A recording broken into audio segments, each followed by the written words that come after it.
Welcome, everybody, to the latest episode of the Union Federation podcast here on the Fandom Podcast Network and the BQN networks. Of course, this is the show that talks about everything that's happening in the world of Star Trek and the Orville.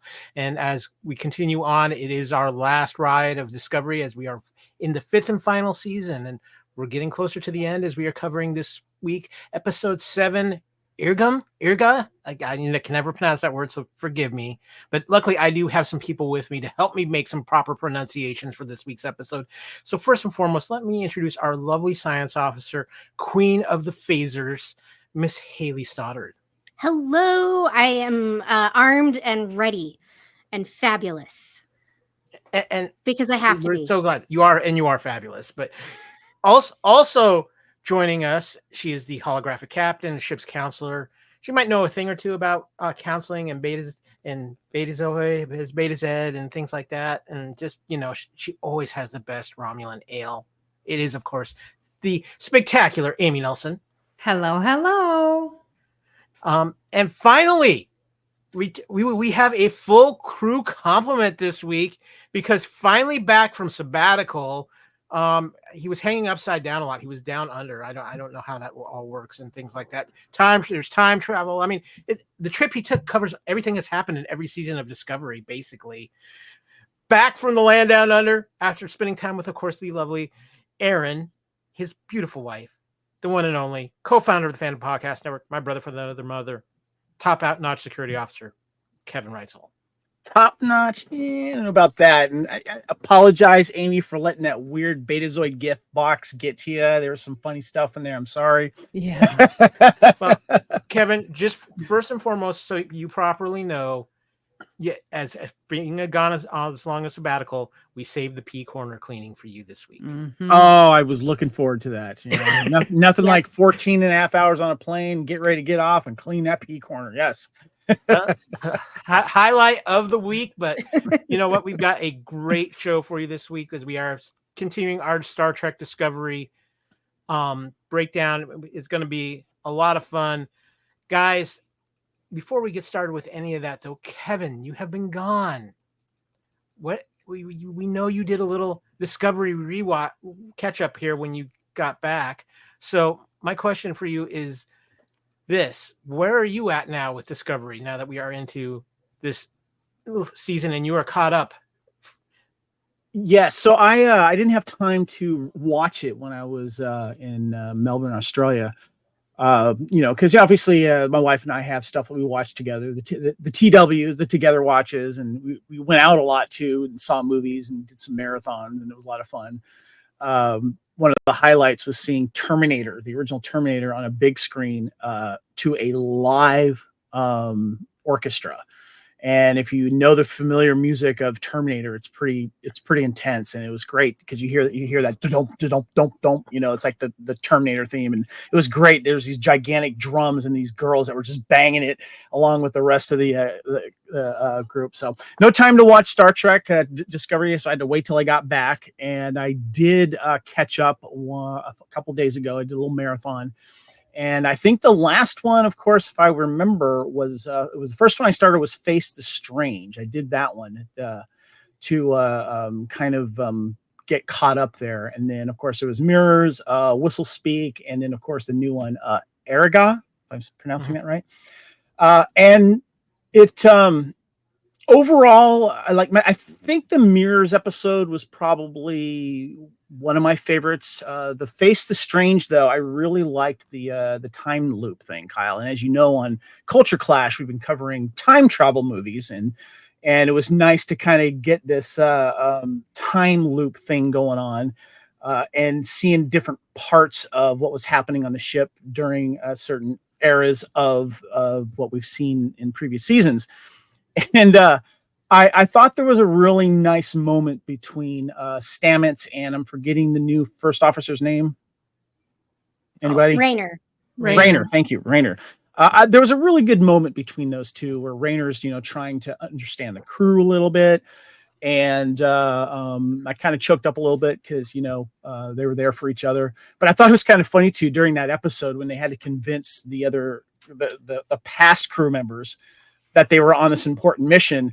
and Rayner does this kind of breakdown of everyone on the bridge and what they're about. And I felt like I learned more about the Discovery crew with just that one scene that Rayner had. Maybe just because I can't remember everything that's happened, but also the other characters on that bridge. We've talked about it so many times. We'd love them to get a little more action, and not just kind of every now and then we learn a little something about it. So I kind of giggled to myself during that scene. The episode I could not stand was Whistle Speak. Sorry, I don't need to see a really another pre-warp religious colony, and then you have to go through a challenge to do something. And I'll be honest with you, I started to just tune out. Couldn't stand it. Just couldn't stand it. Kept trucking up through until a new episode, and I enjoyed the recent episode a lot more. But every now and then, you know what I'm talking about? Those pre-warp, people that they meet in episodes, and they're religious fanatics, and they got to try to convince them otherwise, or infiltrate. We've been there before, Trekkies. You know what I'm talking about. Anyway, Wait, I'm caught up. Kevin, I was just gonna say we did a whole episode in Whistle Speak. We were gonna make you do it this week. That to me was just a horrible episode, and sorry, just my take.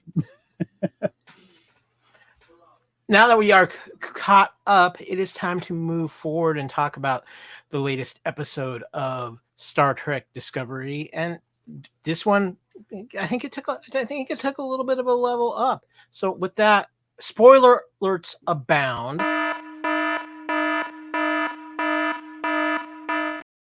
Let us warp out into our first away mission.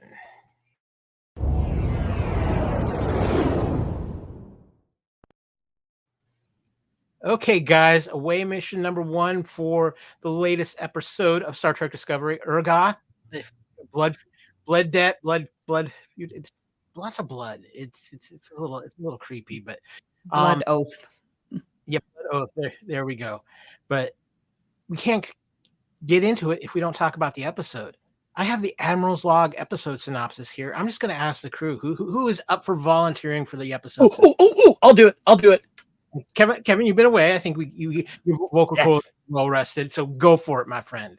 Let's see if I can do this. Okay, Admiral's Log for Erigah. All right, blood oath. Is that what it means? Blood oath. Yeah. Okay, cool. All right, here we go. Culber attempts to treat Locke, who was injured in the Enterprise confrontation, but is unfamiliar with Breen physiology. Primarch Rune, the leader of the Breen faction, arrives at Federation headquarters to retrieve Locke, who reveals that he is Rune's nephew and a direct descendant of the former Breen Emperor. Rune wishes to use Locke to legitimize his own claim to the throne. Raynar reveals his past as a survivor of the Breen occupation that killed his entire family. And Burnham uses this information to convince Rune that taking Locke would cause further conflict with other Breen factions. Locke overdoses in a failed attempt to help Maul escape custody. Breen medics help him at Burnham's request, but Locke dies and Rune declares war on the Federation. Maul reveals to him their research for the progenitor's technology, which she hopes can be used to resurrect Locke. Rune takes her with him, putting Discovery in a race with the Breen to find the technology. Stamets, Book, Tilly, Adira, and engineer Jet Reno determine that the next clue points to the Eternal Gallery and Archive in the Badlands region of space. Very well done, sir. Your vocal cords are definitely sounding well rested. So, Amy, you said in our chat how much you love this week's episode, so I'm going to let you take the first crack at what your thoughts were. Okay. You know what? I've been a little down on the previous 2 episodes. This one, I was enthralled from beginning to end. I thought the pacing was so perfect. It wasn't too fast. It wasn't too slow. Every storyline, we got progression. So like we're moving along. I feel like it was just, we got the pieces, we got Maul and Locke, we got Discovery, we got Rayner fixing things, we've got Culber working on things. Like Stamets and engineering, like everything was so good. Reno, we get Rachel Antrell, Commander Non. Like, so exciting to have her back. Like, it just was so good. I really enjoyed this episode. Haley, what about you? What were your initial thoughts on this episode? Yeah, I'm in agreement with Amy. I think this was a really well done episode. And I don't feel like she said, that it was rushed necessarily. And I feel like compared to previous seasons, we've only got a few episodes left. We've got 3. And while, again, it's kind of leaving everything up to the end, I don't feel that stress about it like I have before. And granted, we still have 3 episodes to go. So I still could end up getting stressed at some point that like some storyline isn't going to be completed. But they also haven't necessarily introduced new storylines, which has kind of been nice. Because while, yes, the potential war with the Breen could be an introduction of a new storyline, I mean, we've kind of had like tiffs with them anyway. So I don't feel like that's necessarily inserting a new storyline into Star Trek lore as it is. So I'm not feeling that anticipatory stress that I have in past seasons. The interactions were really well done. All the scenes were really well done. Holy crap, that ship is huge. And so, yeah, overall, I think it was a really well done episode. Mr. Reitzel, what about you? Star Trek, when you're green, you make good villains. You know, Romulans were great villains for a long time. And Borg Green. What's that? Borg or Green? Green lights, yeah. I mean, it's a little scary and spooky. And I remember that one Deep Space Nine episode. And I forgot who was in jail together, but there was like a brain sitting in the jail cell, and I remember who was trying to get out. I don't know if it was Galron. No, it was Martok. It was Worf. That's right. It was no. Well, I mean, there were several times. It was Garrick. Yes, that's right, Garrick and Bashir. But the brain was sitting there just looking menacing, and you're kind of curious like who the Breen were. And I don't remember the line that Raynar says about what Romulan said about Breen. That was brought up from, I think, that Deep Space Nine or TNG episode about not trusting them. I forget the line, but I was just like, yeah, I remember that. And I love that we're getting this culture with them now, and that there's a throne, and there's what was it? Maul knows that, hey, we're married. I got married to Locke, so now that throws a wrench in their plans as well. Is she now part heir? So I love that we're getting this thing, and that they are. It's funny because you think in the beginning of this season that Locke and Maul are the big bads, but they become sympathetic, and you're kind of rooting for them. Mm-hmm. And because you got the backstory of them, which I was going like, oh, and her hair's longer too, and and then you're getting like, that's my uncle, that's why I didn't kill him, and you learn why you didn't kill him in this episode, and it's just like, it takes Breen society and culture is kind of pulling from all of these other cultures we've seen throughout science fiction and storytelling in general. But I like that they're kind of pulling these aspects of it and flushing out these guys more. And I was wondering if we were ever going to get that. And it's nice that Discovery tapped into that. It's nice that they tapped into this, long-standing tradition of who's going to be the heir and who's fighting over power, because that's throughout history, throughout our history. So it makes it relatable and understandable that, the ruler dies and, well, this person claims they're an heir, but then there's the uncles, and are they in charge until a certain age when this person can take over? And so that makes it really relatable and nice to see. Yeah. I really like the episode too. I agree. The pacing was very well done on it. One of the things I I really feel like what they're doing with Discovery with this final season, because to me, I am feeling a little bit, unlike you, Haley, I am feeling like we got a lot to resolve in just a few more episodes. And I just wonder if part of this season of Discovery is setting up things for the Starfleet Academy show to kind of be a continuation of some of these storylines that might carry over, because it just feels that way. I think. Wait. Remind me, is the Starfleet Academy supposed to take place in the same time frame? That is what. Yes. Yeah. Okay, so they're going to use that Starfleet space, and it's going to take place during Discovery's 900 years in the future, so to speak. Yeah. Okay.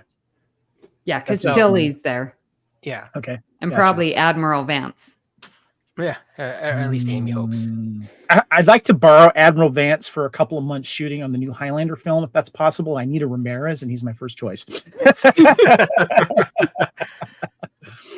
I think it's very interesting, the political dynamics they're setting up. Again, in the Discovery aspect of those, I just can't see where they can wrap this all up in a bow for what's going to be a series finale. We ask that of Discovery all the time, and I'm at the point right now.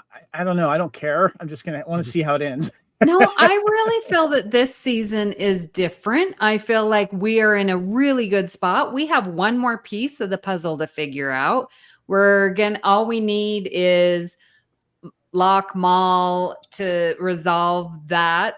Whoever's going to take control, that's an easy fix. Question came to my mind. I want to ask you guys this question. So once you're right, Amy. The next episode they can put it together, and then the ramifications of doing that can happen in the last couple episodes. Very well placed compared to previous seasons. I want to throw out a possible what if thing here, because obviously we had and if I'm forgetting details, keep in mind I watched them all back to back, and so sometimes you can kind of forget things. The ISS Enterprise that they found, and I love the fact that one character on the bridge was able to, in mention at least, take a look at it. But so this is obviously the ISS thing. So if this thing is put together, Locke thinks that, or Maul thinks that it could help Locke. Obviously, it has some type of power. Does it have time travel abilities?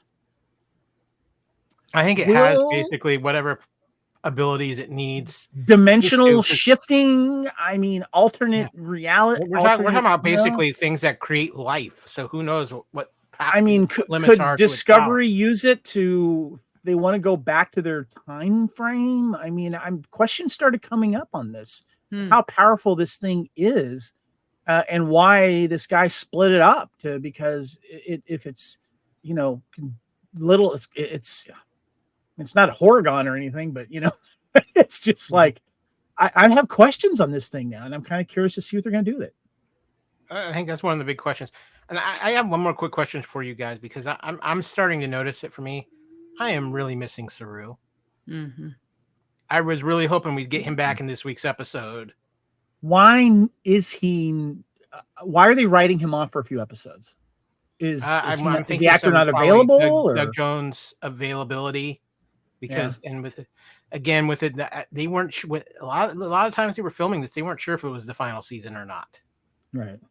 So hey Kyle, with your feeling like that they aren't going to have everything wrapped up, are you talking about like all of like the little nuance things, like with the characters, like with Dr. Culber? I think it's some of the nuance thing, and I think it's some of that, but I also just think that this whatever's going on with the Breen could easily carry on to another show. Sorry, go ahead. I had another topic I wanted to just bring up real quick. But I mean, that's just kind of my feeling on it, is that the Breen threat could be something that lingers on into Starfleet Academy. Yeah. Gotcha. When I was rewatching, marathoning these last few episodes, I think new Trek, and I'm going to go new Star Wars since the Disney acquisition of Star Wars.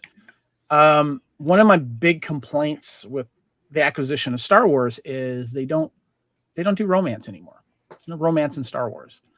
And I'm kind of starting to feel I need to see a little more of that in Star Trek. It's teased obviously with Michael and Book. We see things there. But not since our 90s Trek, pretty much, and 60s and 80s Trek and Enterprise. I'm trying to remember what was there, but Amy, am I missing something? Yeah.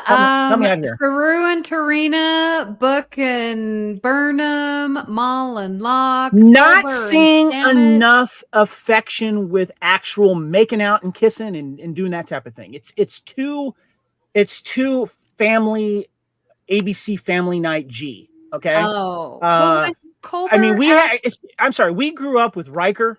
Okay. We grew up with Kirk. And I love the stuff that we got to see with Cisco and what's her name, and then also in Voyager. I mean, we got to actually see this stuff longer, and we got to see more intimate moments with these people. And right now, it's really I mean, come on, Book's taking his shirt off, looking hot as hell, and all she's just sitting there going, gotta go. Here's a little come kiss. on, slap that ass and kiss him, man, before you take off. Do something, you know.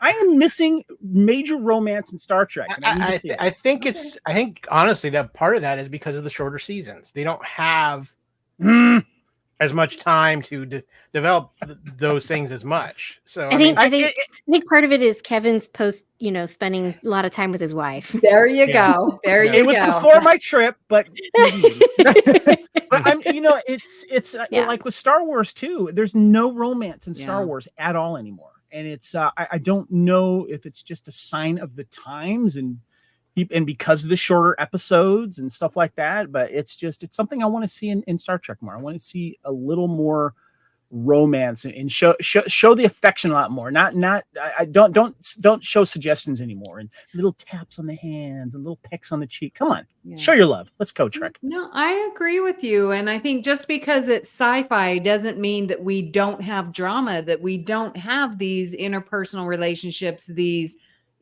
moments and passionate scenes. I mean, not that we need that much passion, but definitely show it, because Star Trek is not straight sci-fi. This is a drama show with science fiction. Part of it too was when you saw chemistry between two cast members, you had 22 episodes to then develop that. Mm-hmm. Like you guys just said, you only have 10 episodes, and they're already written out, so you don't have time to go, oh, wait a minute.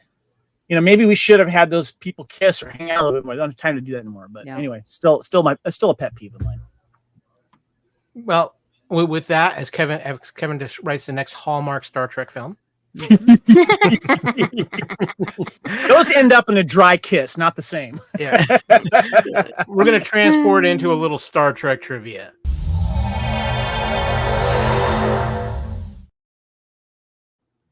Okay, guys, I found a few Easter eggs and trivia for this week's episode that I found a little interesting. Of course, we saw the return of Non. Can I read this one? Yes, absolutely. Yes, because I was so happy to see her, and I was like, she was a little rude to Book, but when she recounted, like, you did this, Mr. Booker, and you did this, you were firing a, bomb at us. I'm not going to trust you. So I really enjoyed seeing her. So at the top of the episode, we get the first appearance of Rachel Ancherl as Non since season 4, episode Rubicon. Now, Non's journey is unique within Star Trek and Discovery specifically. Originally a part of the crew of the USS Enterprise under Pike, Non joined the Discovery in season 2 during the search for the Red Angel. She stayed with the crew, remember, because of Irium, and jumped to the 23rd century, from the 23rd century, and now lives on the 32nd century. Non is from Barzan 2, a planet established in the TNG episode The Price. That's when she lost her skills, right? Beta Z skills, is that right? Am I remembering that right? Is that The Price? No, that's the episode with the wormhole that they was collapsing, and they had all the people bartering to be able to have the wormhole. Yep. Okay. Thank you. Yeah. But Troy did play a role in The Price because that's right. Yeah. That creepy. Yeah, Haley, you want to read the next from the databases? Yes. The Dominion War medical research. Woo-woo! Culber says he's doing a deep dive into Dominion War medical research in order to learn more about the Breen, noting we don't know much about Breen physiology. This is accurate since, although the Breen appeared for the first time in Deep Space Nine, they never took their helmets off in that series. Culber's deep dive into Dominion War research is also interesting in light of Star Trek Picard Season 3. It was in that season that we learned Starfleet was secretly experimenting on changelings. Did Culber stumble on any of that research? It's kind of interesting. I mean, all the stuff that we found out about different things at that point because of the Dominion War. So, fascinating. Kevin, you want to tell us why we should never turn your back on a Breen? Oh yeah, here's what I was referring to. Yeah, quote: "Never turn your back on a Breen." Raynar reminds President Trina of the Romulan saying, "Never turn your back on a Breen." This comes from the DS9 episode by Inferno's Light, and was uttered by an unnamed Romulan prisoner. Although Tarina is seemingly Vulcan, the Vulcans and Romulans are essentially the same people in the time of Discovery. As revealed in Season 3's Unification 3, all Vulcans and Romulans lived together on the planet Navarre, previously known as the planet Vulcan. It's funny is because even this says it, if you know your Star Trek, you know that they are they split anyway. So it's nothing new to most of us that Vulcans and Romulans are essentially the same race. Come on, now, people. Yeah. I want to talk about the Breen attack on the Federation, because in this episode, we're reminded that the last time the Breen paid a visit to the Federation, they destroyed an entire city. This references the Deep Space Nine episode, The Changing Face of Evil, in which the Breen attack Starfleet headquarters on Earth directly and nearly destroy all of San Francisco. Most of the city was rebuilt by the time the Picard flashbacks in season 1 of that series, and certainly is fully rebuilt by seasons 2 and 3 of Picard. But it seems like the Federation has not had a direct battle with the Breen in Federation space since the DS9 era. Now, Amy, I feel like this next piece of trivia has your name on it. Thank you. Yes. So we learn in this episode that the next piece of the progenitor puzzle is a book called Labyrinths of the Mind, a Betazoid manuscript written by Dr. Marina Derricks. Marina is, I'm not even saying almost. Marina is certainly a reference to Marina Sirtis, the beloved actress who has played the half Betazoid character Deanna Troi in The Next Generation and Picard, and a few cameos in Voyager and the Enterprise finale, which we cannot forget. Now, the book, Labyrinths of the Mind, was written in 2371, which is the same year that the USS Voyager left Space Station Deep Space Nine for the Badlands. It's also the same year that Thomas Riker stole the USS Defiant from the same station. It's also the year that the USS Enterprise D crash landed its saucer section on Viridian 3 in Star Trek Generations, which also means it's the same year that a time-displaced captain, James T. Kirk, was killed. That is a very big year, 2371. I love it when Thomas Riker takes off his Riker, half the beard to show he's evil because he's just got the goatee. He takes off that his beard. sideburns. That's right. He took off the sideburns.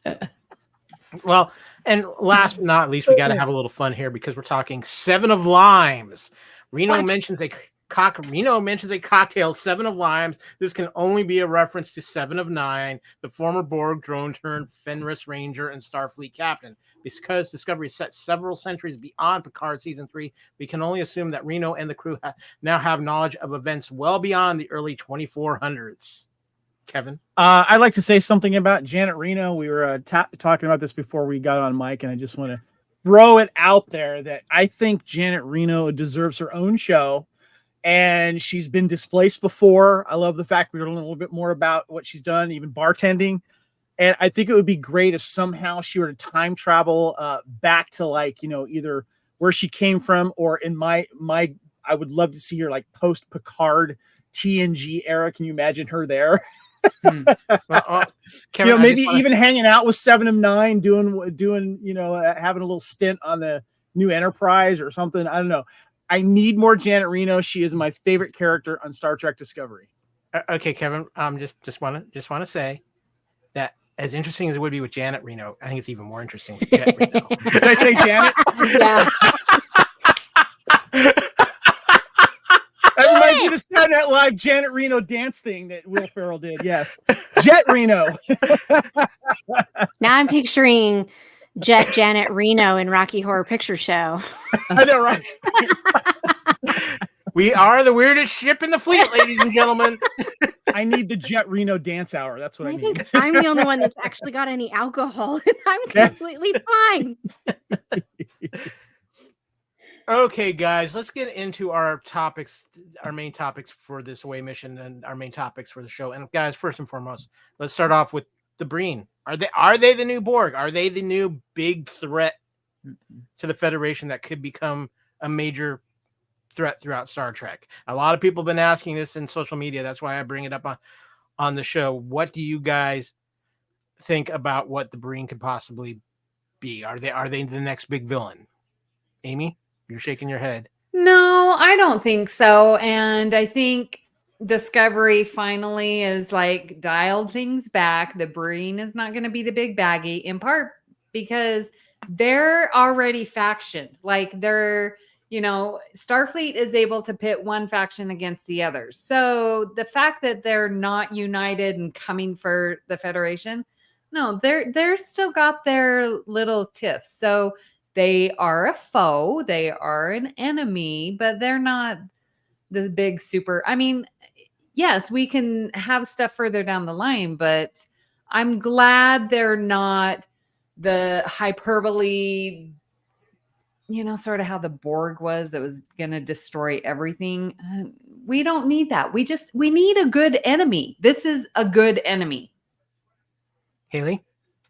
So I agree with Amy, and I'm going to throw in, because I'm watching through Enterprise and whatnot. They, like Amy said, right now the Breen are like pre-TOS Klingons. They are infighting, and they're not under one person to kind of have the say of everything. And so it's more likely, while they're doing this infighting and fighting each other, yes, they are threatening and scary, because obviously their tech is really, really up there. I mean, when that ship came, it was just like, holy crap, huge. Like, and that's just one. Imagine, like, who knows how many more, right? So I think currently they are scary and they are a threat, but they're more a threat to each other until they all come under one ruler, or they decide, like, each faction sends somebody and they create like a little coalition that's in charge. So later on down the road, I think for, some future show, that is a threat for sure. And really, probably kind of really the only one we have left now at this point, at least 900 years in the future, because it seems like everybody else we've just taken care of. So unless there's like some other random weird threat that's out there still that they could pluck from the nethers of our brains in Star Trek. We but still have Orions? I mean, they're out there. Yeah, but I think because you said the Orions? Yeah. They've been so, like, the Syndicate kind of got taken down again. They'd have to build everything back up to where it would be. Yeah, they're and factioned as well. Yeah, and I think that they're even more factioned than the Breen are in what we get in this episode, learning kind of about all their infighting. So that is my take on it. Also, and I don't know if we'll get to it. Well, we're going to get to it. Never mind. Kevin, I have a question for you. Yes. As big as that Breen dreadnought appears to be, you think it can go like Spaceball 1 and go plaid? Ridiculous speed, yeah. I was trying to actually think about this and remind me, guys, remember the big Romulan ship that came in that was introduced in the Kelvin Star Trek timeline? That thing was huge, wasn't that? Oh yeah, the one Nero ship. Yeah, Nero ship. And that's a dreadnought class. Wasn't it? I was I can't remember, but I was trying when I was looking at this ship, going like, okay, that's big. Is it as big as Nero's ship? I was trying to remember that because I haven't watched it recently, but I was getting that kind of vibe. And of course, it's green and scary. So, Oh no, but, the bad ship was a dreadnought. Sorry. Yeah. But that's what I was thinking. But yeah, I'm glad, like I said earlier, I'm just glad they're getting flushed out. I think that I'm very curious to see what happens to Maul regarding this, because I'm assuming her story is not over yet, because we've had this wonderful Bonnie and Clyde situation with Locke and Maul, which I like. And we've had backstory. We had an episode of backstory, which is great. And showing that they really cared and love each other, and so I'm very curious to see if the Breen are also going to join this chase now, that since she spilled the beans on it. And because I don't really think Locke and Maul cared about what this did. They just wanted to be free and pay off their debts. Kind of reminds me like Han Solo, just want to get out and be free and not have everyone looking over their shoulder. And unfortunately, Locke is presumably dead. And so we'll see. I think what's interesting about this is, because we noticed we got Starfleet Academy coming, we don't know what else is planned for Star Trek shows outside of Academy right now in Strange New Worlds.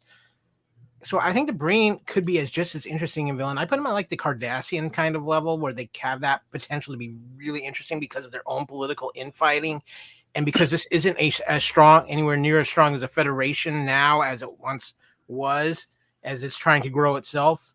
I think it makes it more of a threat to the Federation, and you just look at the Dreadnought and you're like, yeah, that's just not. It's so good thing. It's when you said political infighting, it made me think of like, okay, Klingons, they had their political infighting.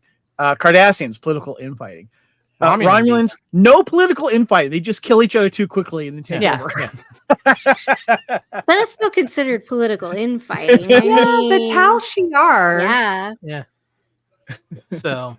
Yeah, but you see how quickly they are to turn on each other and kill each other. Yeah, you're right. The Face of the Enemy, Deanna episode, it was just like, That's because they have no honor. Yeah, it's true. Yes. Exactly.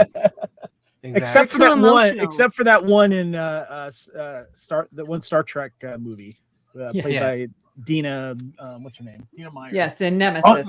That Romulan fought with honor. Well, guys, that brings us to our next topic. The clue was still the mission. Obviously, even though it felt like it was kind of a little bit of a secondary story this week because of everything going on with Maul and Locke and the Breen, a lot of fun they had with the clue this week, getting quite the interesting Three Musketeers together with Tilly, Jet, and Adira. You mean Janet Reno? Yeah, Janet Reno. That's right. Guys, Haley, I'll start with you. What did you think of? I don't want to call it the B story because it's still like the main thing, and they made such a point of the clue is still the mission. It takes priority over everything else. But it was a little bit more fun than what they were doing it with this week than what they had been with some of these clues. Yeah. I liked that it was almost as perplexing as the water clue, right? They know that they have this thing, but they don't know exactly like where it came from or where they're supposed to go next. And, this mission and discovering, I think more so, is exciting of like what each clue reveals and who it pulls together as far as our crew goes to figure it out, and learning, Jet and learning about Jet. Like, oh yeah, I did this. Yeah, I was a smuggler, I guess you could call it that, and I did bartending and I did this. And I like that because so many of our Starfleet personnel, they're, Starfleet to the core. They, went to school, and once they got done with school, they went off to Starfleet. They knew that that's what they wanted to do. And some people nowadays, that's what they want to do. They graduate high school and they join the military because that's what they want to do. And they know that that's what they want to do. Or they become, a police officer or fireman. And I like that she kind of wandered and she wasn't quite sure. As she said, I wasn't sure I wanted to fully commit to Starfleet. And I like this aspect because it shows that you can reinvent yourself And it doesn't matter how old you are. You can always reinvent yourself. She talks about, hey, if this doesn't pan out, I'll reinvent myself again. And I like that idea. I think that's wonderful. It was nice to see Book and Stamets come together, and Book coming to Stamets, of all people, like, hey, put me to use. I'm useless, and until we start fighting the Breen, I need to do something. And that ultimately it ended up being his empathic ability that was able to understand what this clue really fully meant and how they could find out what they need to find out, right? Also, it's interesting, they're going to the Badlands. And how they're going to portray the Badlands and make the Badlands look post Deep Space Nine, I'm kind of intrigued. Kevin, I might find some Maquis, destruction old ships there. Kevin, are we sure Jet doesn't have a cousin in a long, faraway galaxy named Han? Okay, so I love this scene between these three, Adira, Jet, and Tilly.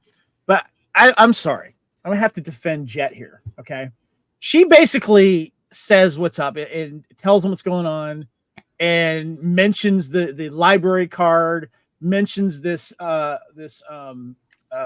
museum or artifact place that moves, and then Adira and Tilly take that up the ladder, and then they start working and everything.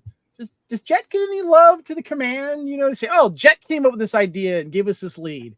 I was kind of starting to think about that. I'm like, or is Jet just going to be down there in her area and just kind of like be the wise, like, I'm going to give you all the stuff I need or what you're going to need, and you're going to kind of take it and then run with it, sort of thing. So that's what was kind of like going through my mind. I was like, I need to see Jet up on the bridge a little bit more. It was nice to see Adira, by the way, come over her fear a little bit, and she's kind of getting thrown into the mix there. And I like that Raynar kind of encouraged that in was it the previous episode or was it this one? I can't remember. It was the previous one. Yeah. I love seeing the character development of Raynar there, but it was nice to see these three together and just kind of hash out what needs to be done. And it was like some marks that were on one of the pieces that I think Jet referred to as was it to lead to the next clue? Am I remembering that right? Mm-hmm. Yeah. So anyway. I will say Jet is kind of curmudgeonly and likes to tinker. I think being put on the bridge is something that Jet wouldn't like. Just leave her alone. Let her do her thing.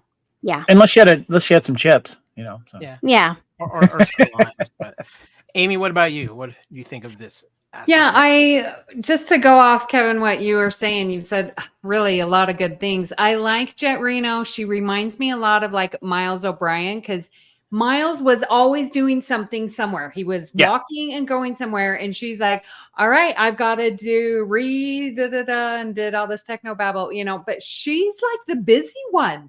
Yeah. And I would love to see that more of like, what's Bryce doing? I don't know what he does on the bridge, like communications, but like, what is he doing? Like, I loved hearing literally what she was doing, because my mind, those logistics make it seem real. And I was like, oh my gosh, this person, she is working, and this ship is running because of Jet Reno. Okay. Yeah. Okay, go ahead. Sorry. Go ahead. No, you were going to think. Okay. I just want to mention, she reminds me of that employee that, and this is the opposite of what I'm going to talk about. You, if you've worked with enough people throughout your life, there's people that can't talk and work at the same time. Right. They have to stop everything to talk about something or tell their story or what they did over the weekend. And I love Jet. Jet is the opposite of that. She's like me, where I can talk and work at the same time and keep moving, like the parallel you made to Miles O'Brien, always working and talking and moving at the same time. Yeah. And then also what you were saying with Adira, I've been a little harsh on the character Adira, but just now, as you were speaking and thinking about like when people say what characters, they glommed onto when they first started watching, I know so many people that was like, I saw myself in Wesley Crusher. Mhm. Now, I never did. Like, it just, I don't know. I don't associate with kids. It's just not me. I must be an old soul.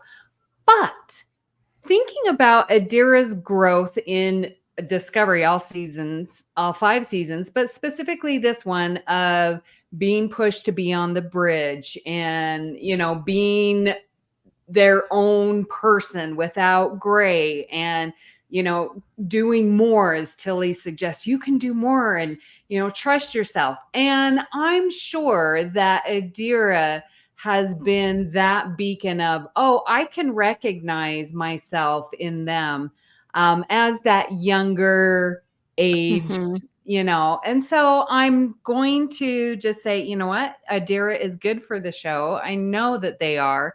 And this episode seemed to sort of formalize all of that and solidify their growth since meeting them. I'm with you. I am relating more to her situation more than Their ever. situation. Like when they're on the bridge and Raynar's like, no time like the present now, and just kind of pushing them right into it. So yeah. Well, our final topic for this section is I will do anything for love, including that. And we are, of course, talking about Mal and Locke and the extreme measures that they took to protect each other this week. Guys, we were talking, Kevin, you were talking earlier about like relationships. There might not be a stronger relationship in Star Trek since maybe Riker and Troy. And I'm kind of wondering if it's even stronger than that, because these guys, I mean, they literally live for each other. So I brought up the issue of the lack of like really good romance in Star Trek. I'm not calling this a good romance, but it is showing that there is something really strong there, and they're doing it in a short amount of time, which is quite amazing, to be honest with you. And you're finding these people obviously villainous in the beginning, and you're now cheering them on, and you're seeing how Mal is reacting, like in the picture you hear on the screen after what happened to Locke. And what Locke says to her before, everything. You're seeing a really good, I'm going to call love between these two to showcase what's going to happen next. And I'm very curious to see what's going to happen with Mal in this relationship and if we're going to see Locke again. So, Amy? This little love story reminds me of so many like 80s hair rock love songs, ballads. Do you know what I'm talking about? I know exactly what you're talking about, Amy. Thank you, right? If you know what I'm talking about, 80s power ballads, this is their story because they're going up against it all. Not to say the deeper the love. The White Snake there for you. Sorry.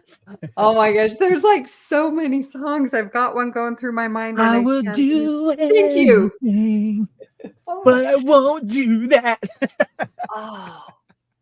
Living on the Edge. Oh, dude. Living on a Prayer. Yeah, living on. Yeah. Bon Anyways. Jovi. Yep. Yes, Bon Jovi. That's the one. So and you're right. It's been developed very quickly. And I love it.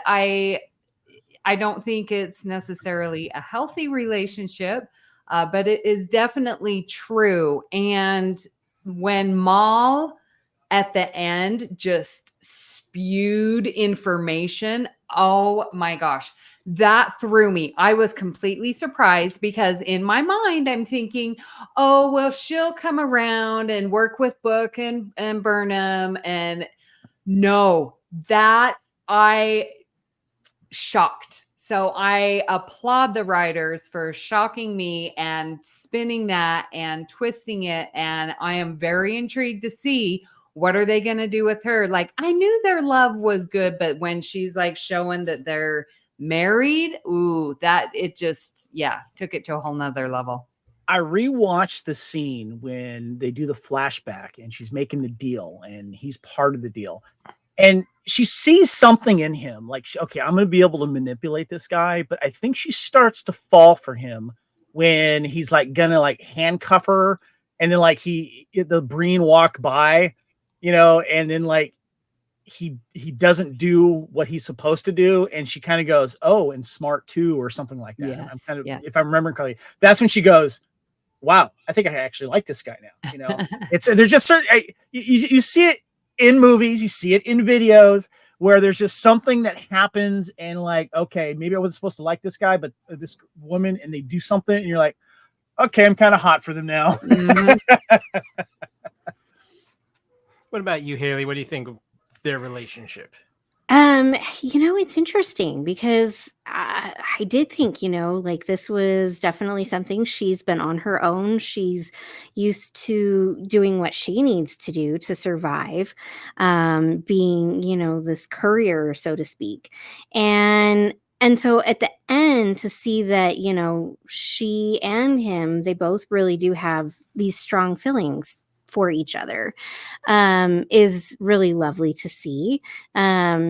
And I think, it is genuine. They've been on the run. They've been being chased together.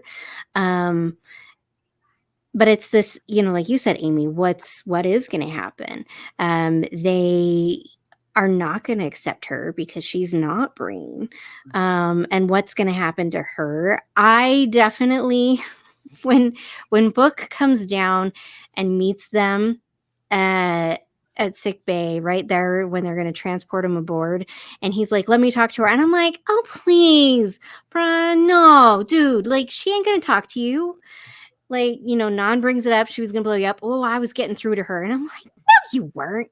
No you were not. She did not care for you at all. She's not going to talk to you. You're not going to be of any help. Go do something else, Book.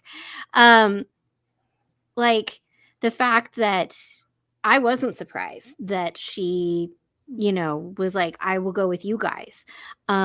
Because, as we find out at the end of the episode, this progenitor technology, it creates life, but it could potentially bring someone back.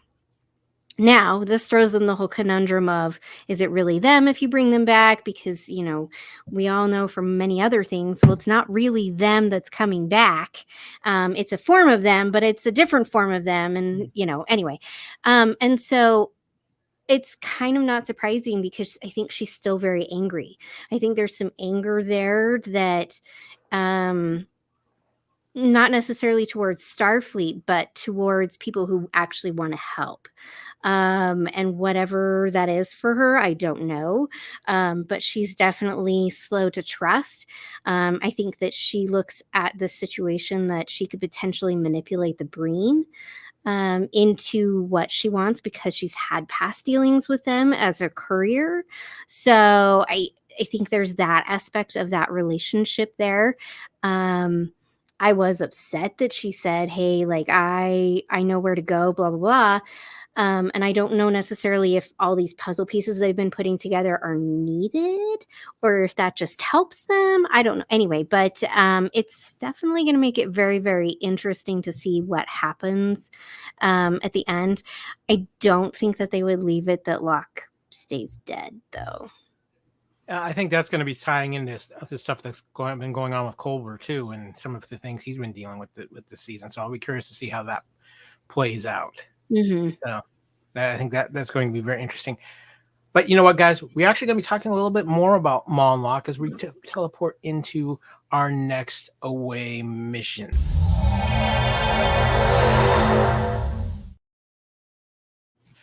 It is, of course, time for the second away mission, which means we're going to be talking the Ready Room, of course, hosted by Wil Wheaton. And he had some very special guests on this week, as he had the actors who play Maul and Locke, Elias Tofix, I'm not sure, and Eve Harlow. And it was an interesting conversation. Again, a condensed version of the Ready Room, a little bit under 14 minutes, but it was interesting to get their take on how they call themselves the Bonnie and Clyde of Star Trek. What did you guys pull from this week's Ready Room? Haley, I'm going to start with you. I was actually, this is her first introduction for Eve to Star Trek. Now I need to have to go back and watch the preview, like the very first season, because I'm like, oh, he was already in this show. All right, cool. I wasn't paying attention, obviously. But again, he's under all these prosthetics. And I think it was interesting to hear from yet another person who's being told, do more, bigger, because you are having to act under so much prosthetics that, the things that we use with our face, our emotions, and things don't come out when you're under all that makeup. So, yeah. Kevin, what about you? Anything in particular stand out from the Ready Room this week? Yeah, definitely. Elias brought it up, and I thought it was cool. And obviously, they showed the first season character that he was, and he'd be interested in coming back, and they brought him back. But what I thought was interesting is he mentioned he was used to playing the Heavy, which is the villain. He gets villainous roles. And that when he started talking about how what was really cool about doing this episode or the season of Discovery was that usually you get backstories on villains, and it gives them a little you give a little idea on their motive, but you don't always get a chance to act that out. Like a little prequel setup to what they did in this season of Discovery for the characters. Usually you get the good guys that are front and center talking about what they did. And it's mentioned in a few lines. And so I thought it was cool that he talked about it, and Eve expanded on that a little bit about how they got to actually see how their relationship developed, and you got that backstory. And I thought that was really, really cool. And I also like too how they got the roles. And he was saying, yeah, I just, I filmed an audition reel and I got the part, And Elias was, threw his hat in the ring after he did the first season, and that he got contacted. They said, hey, we think we've got a role for you. And then you talked about, of course, the process of, you touched on acting with under the makeup and stuff, which is cool. Amy? Yeah, I too was surprised that he was in season 1. I was super excited to see that. I'm like, gosh darn it, why did we not talk about that? And I was secretly waiting for Eve Harlow to just sort of mention that she went on the Star Trek cruise, because she went there and we had no idea what it was, because the cruise was way before Discovery aired. So she was on the cruise and I saw her, but we just didn't know who she was. So there was no connection. And now to see her on the Ready Room, and I'm like, oh, I could have, would have, should have. But I like that they got their little mugs. They were so cute about that. I did want to mention, I want to give love to the segment of the prop makers and how they said this was a very prop heavy season for obvious reasons, and how they were showing all the parts that were the clues that they were picking up. And I thought that was really cool. Thing. Yeah. And I just thought that was a really cool little segment there. But I did want to ask you guys something. I was listening to one of the podcasts when I was in Australia, you guys, one of the episodes that you were doing, and you mentioned the Ready Room is shorter now. And and I was wondering what was the reason for this? Do you guys know? Because it used to be half hour, now they're like 15 minutes. Is it a money thing, Amy? Is that what Budget it is? cuts. Yeah. Okay. Makes sense. All right. It was nice to see them on the couch with, in the same room with Will too, not just be on a screen going for. So I'm hoping that they will become fan favorites at upcoming Star Trek events. So maybe Eve will probably go on the cruise again next year, and everyone will know who she is. Exactly. There you go. Well, guys, with that, we are going to move on. It is time to get things a little bit to a close. We're going to intercept some subspace signals. Okay, guys, and of course, one of the first signals we always pick up as we close out the show is the Orb of Prophecy. And this week we did get a little bit of a preview of the next episode, Labyrinths. There's something about this. I just got to say this.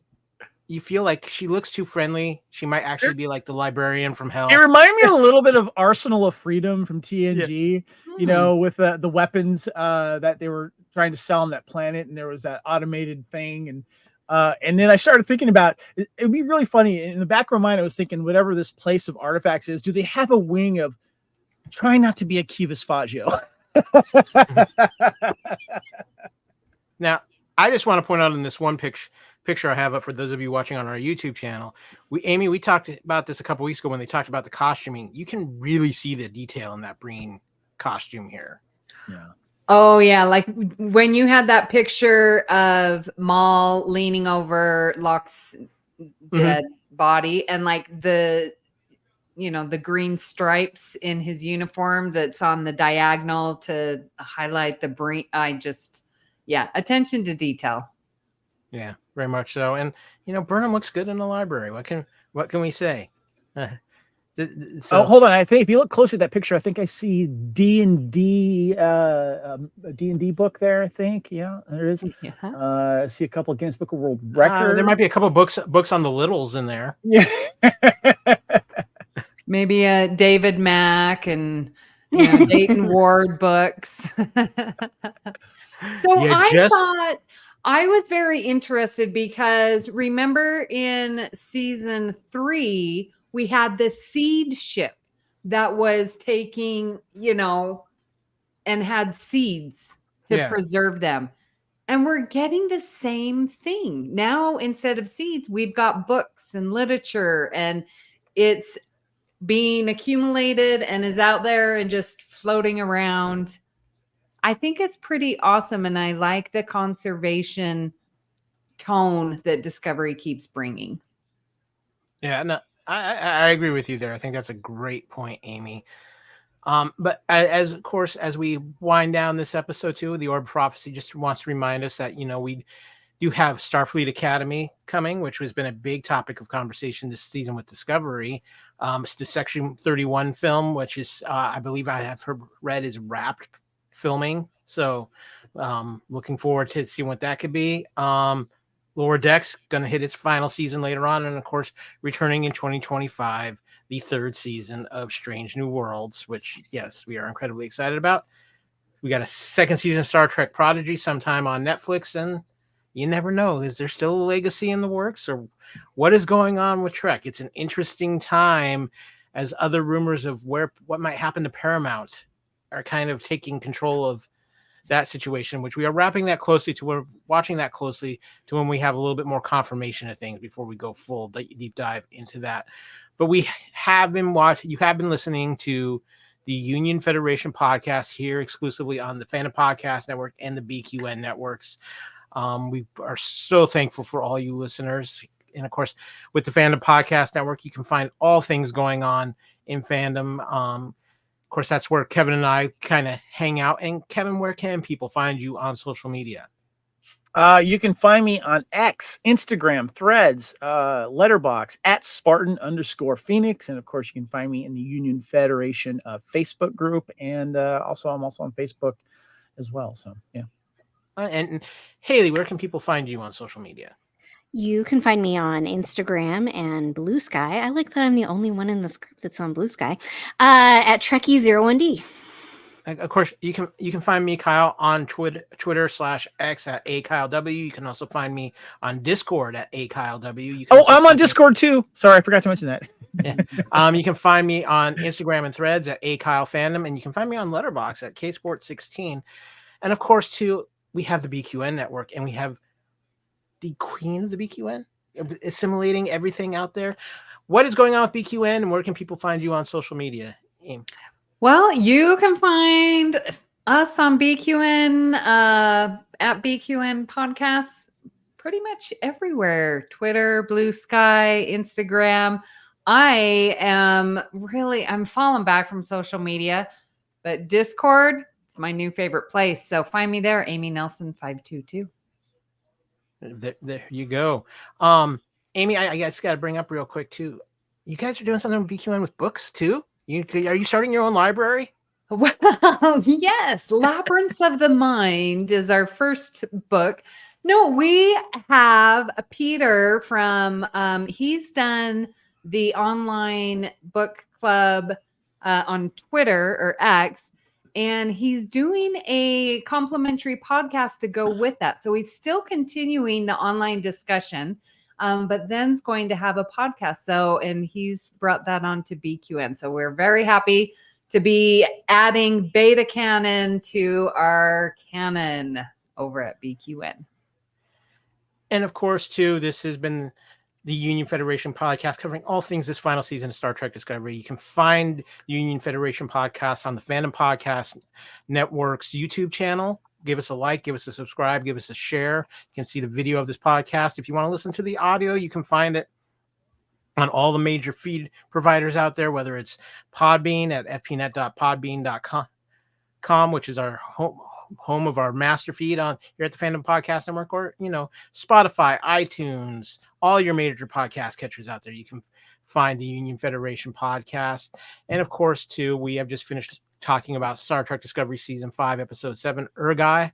It has been a pleasure to finally have the crew completely together. We have for the first time this season. Hopefully we will be together for the rest of this fabulous finale season of Star Trek Discovery and beyond. But you know what, guys, it's a pleasure. I can't do this without you. You guys are what make the show, as well as our wonderful listeners, both on the Fandom Podcast Network and on the BQN Network. We can't thank you enough. Until next time, though, guys, we are the weirdest ship in the fleet. Live long and prosper, and hailing frequencies are now closed.